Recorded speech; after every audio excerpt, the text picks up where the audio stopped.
Hello everyone. UP TET exam के लिए paper first में हम लोग गणित देख रहे थे। कुछ क्वेश्चन हमने करा दिए थे। आइए अब आगे और देखते हैं। पहला प्रश्न है 20 सेंटीमीटर भुजा के समबाहु त्रिभुज का क्षेत्रफल ज्ञात करें। इसमें जो दिया हुआ है समबाहु त्रिभुज का क्षेत्रफल, तो इसके लिए तो सबसे पहले एक फार्मूला याद होना चाहिए। इसका फार्मूला होता है √3/4 गुणे भुजा स्क्वायर। चलिए लिखते हैं समबाहु त्रिभुज का क्षेत्रफल क्या होता है? ये बराबर होता है √3/4 गुणे भुजा स्क्वायर, ये होता है। तो अब हम क्या करेंगे, √3/4 ऐसे रहेगा इंटू भुजा। 20 सेंटीमीटर भुजा दे दी है, 20 सेंटीमीटर भुजा दे दी है, तो हम यहाँ पे क्या करेंगे, भुजा का मान रख देंगे। यहाँ पे कितना है भुजा का मान? यहाँ पर 20 जो है हम रखेंगे। यहाँ पर देखते हैं रख के कितना आएगा। हमने 20 रखा और इसका स्क्वायर करेंगे यहाँ पे, तो √3/4 इंटू 20 इंटू 20, यानी कि 2 बार है वो 20 गुणे 20। अब हम यहाँ काट लेंगे, 4 पंजे 20, तो हो जाएगा 20 पंजे 100 √3, और यहाँ पे हो जाएगा वर्ग सेंटीमीटर या सेंटीमीटर स्क्वायर लिख देंगे यहाँ पे। ये हो जाएगा हमारा इसका आंसर। कैसे निकाला हमने? समबाहु त्रिभुज का क्षेत्रफल का सूत्र लिखेंगे √3/4 गुणे भुजा स्क्वायर। फिर क्या करेंगे, हमने यहाँ पे भुजा स्क्वायर का सूत्र लगा दिया। फिर इसके बाद क्या करेंगे, √3/4 गुणे भुजा का मान रख देंगे और फिर काट लिया, आंसर आ गया। अगला प्रश्न देखते हैं। यदि दो वृत्तों की परिधियों में 3:1 का अनुपात है तो वृत्तों के क्षेत्रफलों में अनुपात ज्ञात करें।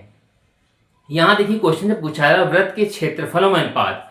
देखिए दो वृत्त हैं, क्षेत्रफल का सूत्र होता है πr² होता है। यहाँ पे r की जरूरत है, r है नहीं।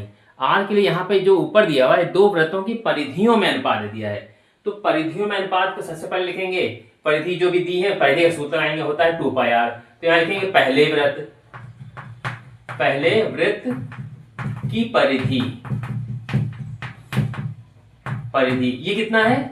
परिधि हमें पता होता है 2πr होता है, 2πr होता है। पहले वृत्त की इसलिए r1 लिख दिया। फिर दूसरे वृत्त की परिधि क्या होगा, ये भी 2πr² होगा, मतलब r होगा। यहाँ पे r2 कर देंगे यहाँ पे।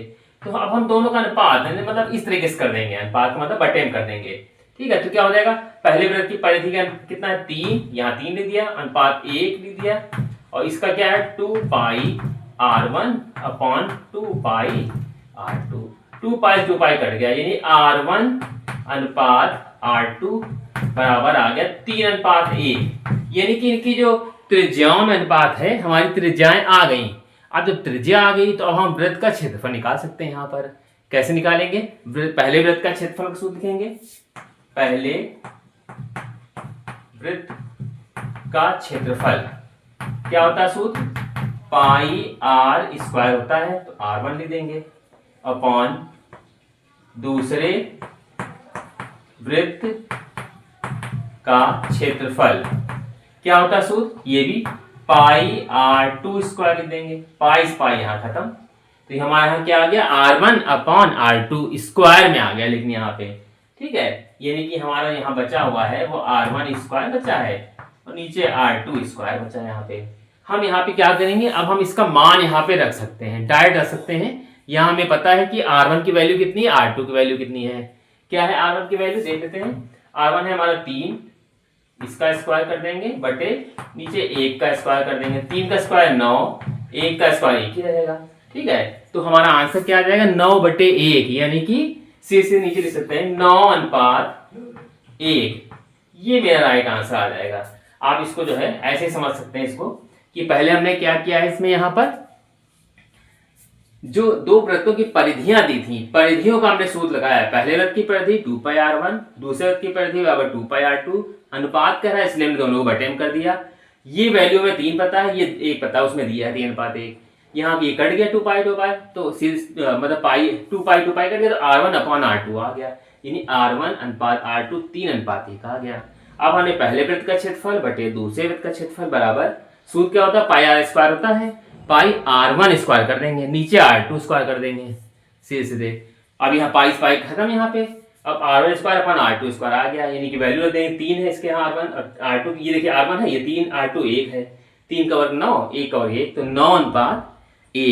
तो ये मेरा इसका राइट आंसर आ जाएगा 9:1। अगला प्रश्न है, ब्रैकेट में है 0.125 और इसकी पावर लगी है 2/3 का मान ज्ञात करें। कैसे करेंगे इसको, सबसे पहली बात तो ये पॉइंट लगा हुआ है, तो 0.125 है, इसको हम जो है ऐसा करेंगे, दशमलव हटाएंगे, दशमलव नीचे लिख के 1 2 3 0 बढ़ जाएंगे और यहाँ पे हम लिख देंगे 2/3।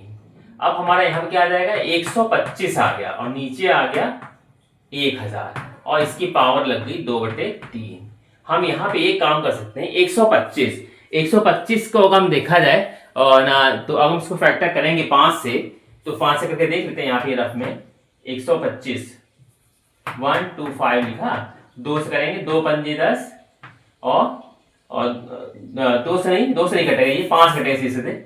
125 है ना, ये 5 करेंगे, 5 दूनी 10, 5 25, फिर 5 25, फिर 5 का 5, मतलब 5 3 बार आ रहा है यहाँ पे, तो 3 बार हम यहाँ पे लिख सकते हैं, यानी कि इसको लिख देंगे 5 और नीचे इसी तरह 10, 3 बार 0 तो 10 और इसकी घात लगा देंगे 3 और गुणे 2/3 पहले से ही है यहाँ पे, 3 से 3 ये कट जाएगा, तो ये जाएगा 5/10 का स्क्वायर हो जाएगा सीधे। ठीक है, यहाँ पे हमारा 3 कट चुका है तो यहाँ पे स्क्वायर आ गया।